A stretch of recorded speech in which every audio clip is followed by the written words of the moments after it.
Continuando a questão da discussão do que é o ser humano, eu gostaria de apresentar aqui algo que foi dito por Morin. O importante é que, nesse ponto, Morin, ele vem afirmar praticamente a mesma coisa que Damasio afirma. E Morin é um cientista. E Damasio é um cientista neurologia, conhecedor profundo da neurologia do ser humano.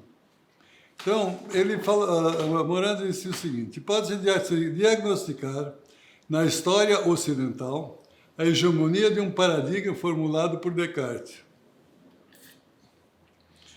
Descartes separou de um lado o campo do sujeito, reservado à filosofia, à meditação interior.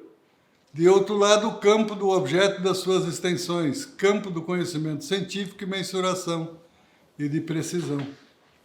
Então, são dois lados, dois campos. Um reservado à filosofia, à meditação interior e o pensamento. E o outro conhecimento científico, que é a mensuração, medir com precisão. Descartes formulou muito bem esse princípio de disjunção. E essa disjunção reinou em nosso universo. Ela separou cada vez a ciência da filosofia. Então, aqui está aquela situação que se refletiu recentemente, não faz um ano, no país. Não precisamos estudar filosofia, estudamos só a ciência. Filosofia é coisa lá da universidade, é um perfume que se põe para mostrar a cultura. E isso foi dito por um ministro da Educação. Então, de onde vem essa separação? Descartes, século XVI, XVII, que foi adotado como um paradigma e que hoje, simplesmente, há 10 anos se falava nas grandes empresas, em filosofia eles já olhavam. Hoje eles já contratam estudantes de filosofia para conseguir unir os pensamentos dentro da empresa e formar um conjunto sistêmico. Porque antes era departamento de compra, departamento de construção, departamento de limpeza, transporte. Cada um tinha o seu campinho e cada um achava que seu campinho era o melhor do mundo. E a empresa, cada vez mais, não se desenvolvia. Hoje, o grande esforço das empresas é a conjugação de uma equipe única, onde todo aquele que entra nos portões da empresa como colaborador é muito importante. Os departamentos pessoais já estão efetivamente se integrando a esse sistema. Não existe mais essa separação. Ali se conjuga um sistema a partir de vontades que querem que o objetivo da empresa seja alcançado e com eles cada um alcança o seu. Então, hoje os colaboradores de uma empresa, eles estão lá como partes do todo. Não é empresário do lado e o contador. Eu estou falando das modernas. E as que não estão adotando isso, pelo meu conhecimento e pela minha experiência, estão sendo vendidas para aqueles que têm um programa de integração e de formação de um todo, de um foco único. Então, nessa situação, o que tem, ele simplesmente formulou dois universos. E dali sai o objeto, o ser que olha, anschaut, o que olha o mundo, e o mundo olhado. Paradigma de Kant. E aí não dá para dizer que o paradigma de Kant não é um reflexo dos paradigmas montados por Descartes. Então, essa é a situação que a gente quer apresentar para a meditação. Nós temos aqui uma colaboração do Morin de novo. O grande paradigma é um nó arqueológico da organização do cognitivo.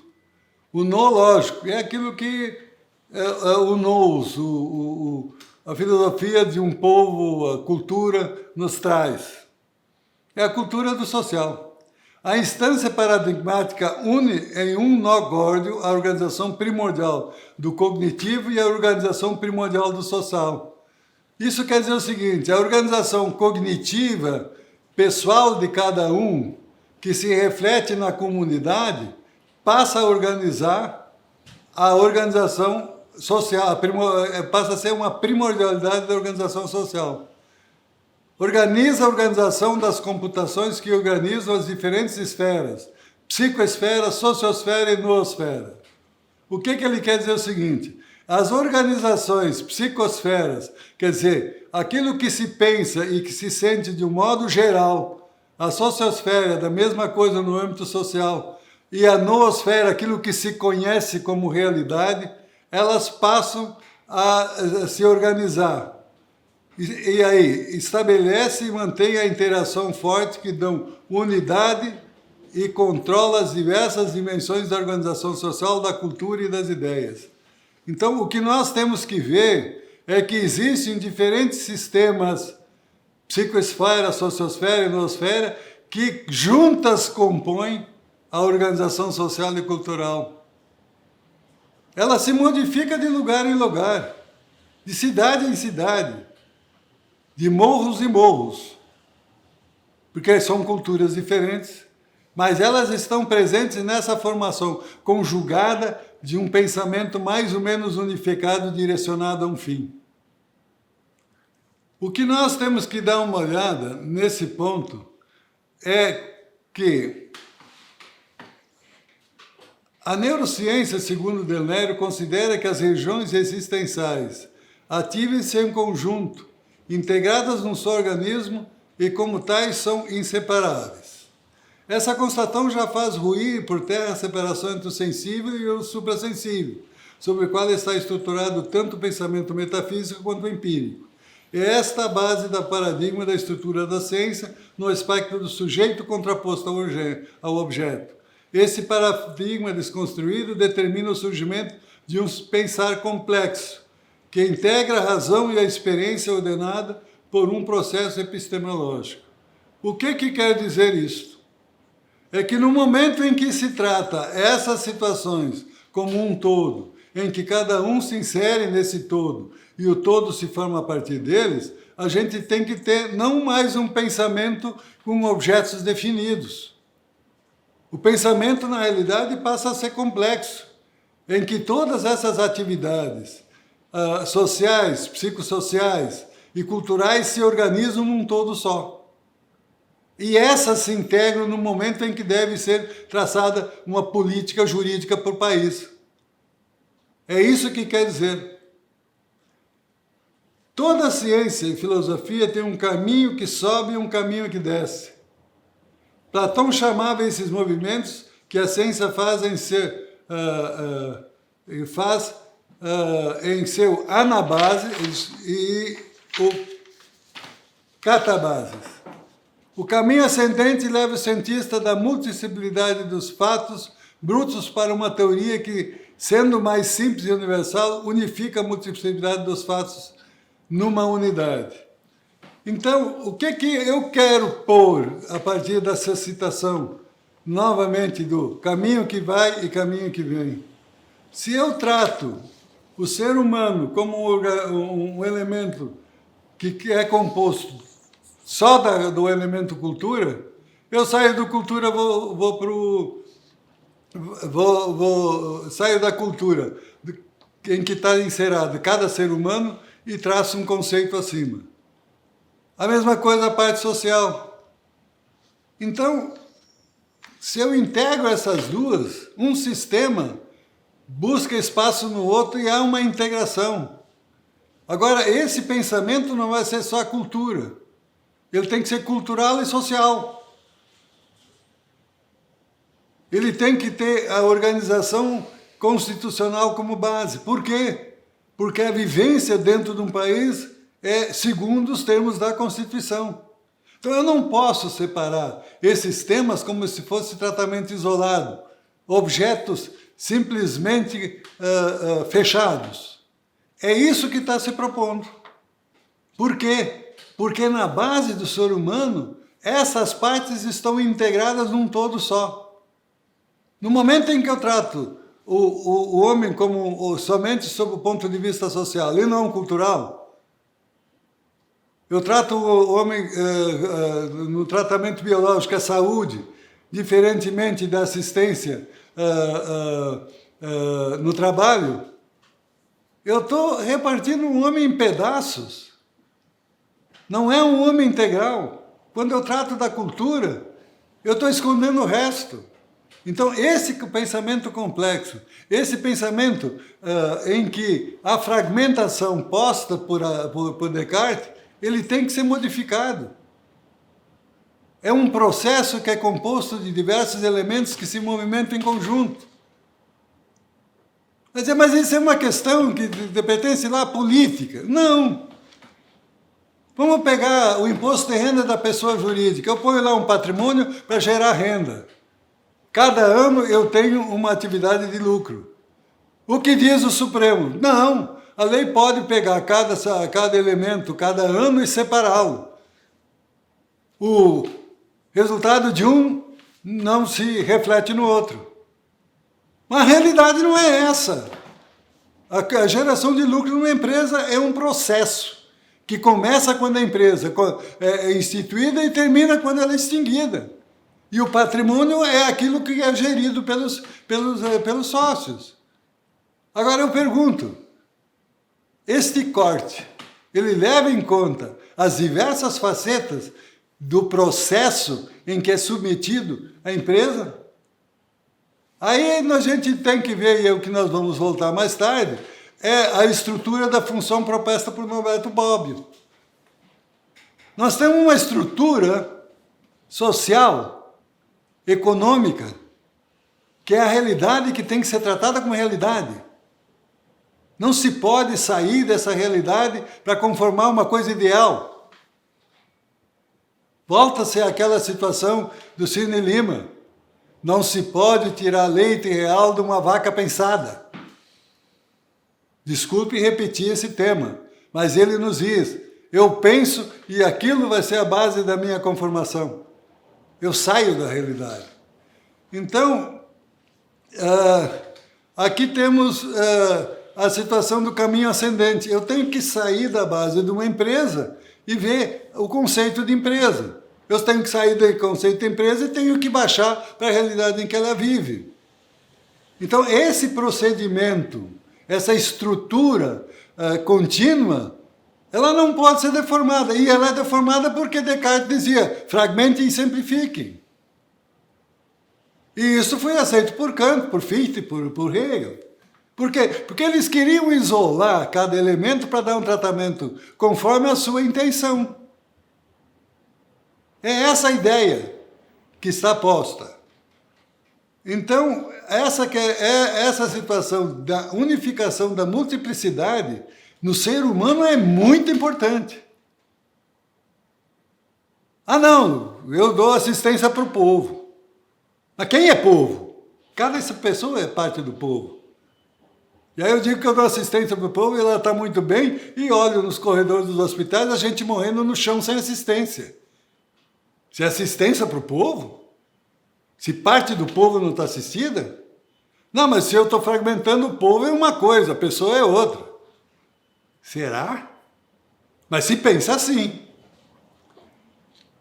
Veja-se um exemplo que foi dado por Del Nero. Veja, ele fala, veja no exemplo que precisei na noção de pessoa ou indivíduo. Pedro é o indivíduo na medida em que comunga numa consciência coletiva e numa mente coletiva informada pela linguagem. Então, toda pessoa entra na comunidade e que se coletiviza pela mente informada pela linguagem por essa comunidade. Logo, diz Denaro, pode tanto ser objeto de interpretação acima, como pode internalizar essa interpretação. Isso não quer dizer que neurônios criam, nem que crenças sejam digitais e analógicas. Tudo são planos de recorte e de interpretação de objetos. O problema da crença e de outros dados operadores mentais é que esse supõe uma consciência por trás deles. É a unidade que está se falando. Esta consciência nasce da oscilação ordenada e da ação de retroação de fatos mentais sobre o mundo. Portanto, consciências individuais se parecem a cada vez mais, mesmo no seu panorama subjetivo, com o mundo linguístico e público que a formatou e cada vez menos com uma vivência subjetiva e simples. Nesse mundo coletivo, há pactos e crenças. O que ele quer dizer é o seguinte: o ser humano está imerso nessa cultura e ele, na medida em que ele permite essa imersão e não se isola como indivíduo, tratando de si mesmo, ele passa, na realidade, a aceitar os pactos coletivos, se submetendo a eles e achando que aquilo ali é uma determinação de causa e efeito. Del Nero representa isso muito bem. Normalmente se pergunta às pessoas, e daí, não, se Deus quiser. Mas e tu, o que tu faz para que isso aconteça? Não. Então essa ideia social de que cada um tem que cuidar de si mesmo, normalmente deveria ser um aspecto bastante relevante numa sociedade, essencialmente nas sociedades econômicas. Esse sentido vivencial, no contexto de um Estado democrático moderno, deve ser livre de qualquer imposição ideológica que possa existir num determinado grupo, pois as ideias de cada cidadão estão protegidas pelos direitos humanos, podendo manifestá-las a partir da sua consciência e pela sua perspectiva, e não pela do seu grupo. O que deve ser visto, esse sentido vivencial no contexto de um Estado democrático moderno, deve ser livre de qualquer imposição ideológica, que passe a existir num determinado grupo, pois as ideias de cada cidadão estão protegidas pelos direitos humanos, podendo manifestá-las a partir da sua consciência, pela sua perspectiva e não pela do seu grupo. Edgar Morin trata esta inserção do ser humano no plano da vivência comunitária, afirmando: desde o seu nascimento, o ser humano conhece não só por si, para si, em função de si, mas também pela sua família, pela sua tribo, pela sua cultura, pela sua sociedade, para elas em função delas. Aqui é que se manifesta uma situação importante. Constitucionalmente eu tenho liberdade de pensamento, mas o ser humano na nossa sociedade está sendo educado para ser ele mesmo. O que nós estamos dando para o nosso ser humano desde a mais tenra infância? É necessário a comunidade, o sentimento comunitário, a forma de pensar mais ou menos culturalmente admitida. Mas não são as ideologias que estão formando as cabeças de nossas pessoas. Eu não falo das crianças só. Eu estou falando dos seres humanos que habitam nessa pátria. Que educação eles receberam para eles se assumirem como gente a partir de um conceito de verdade, não de crença. Eu ponho um professor na cátedra um pouco acima de mim e o que se quer? Acredite no que ele fala. É essa cultura que nós estamos formando. O ser humano foi forjado nas nossas escolas como alguém que deve acreditar. Qual é a diferença disso com a educação que se dava no século, na Idade Média? Acreditem na escolástica. Na época era cristã e hoje é escolástica do Estado. Não, tu precisa saber um pouco de matemática, tu precisa saber te expressar. Se tu tem o ensino básico, tu já está bem, provavelmente está empregado. Então essa é a questão, que educação nós estamos dando para os nossos jovens e também para os nossos adultos. A dignidade decorre daquilo que se forja a partir de um ser dentro da sua consciência. Eu cuido de mim, eu sou responsável por mim. Esta é a situação. E nós estamos dizendo o seguinte, te integra no grupo que o grupo te sustenta. A minha pergunta é, será que a gente não tem que repensar esse nosso modelo educacional e que vai se refletir na prestação jurisdicional? Mas repensar a educação não é olhar para as necessidades que têm as fábricas para o consumo da força humana. É pensar no ser humano como ser humano, naquilo que ele tem de humano. E isso está excluído do nosso foco, tanto da educação, tanto da política, como na prestação jurisdicional. Isso está muito claro na vanguarda da ciência, que essa integração tem que ser repensada.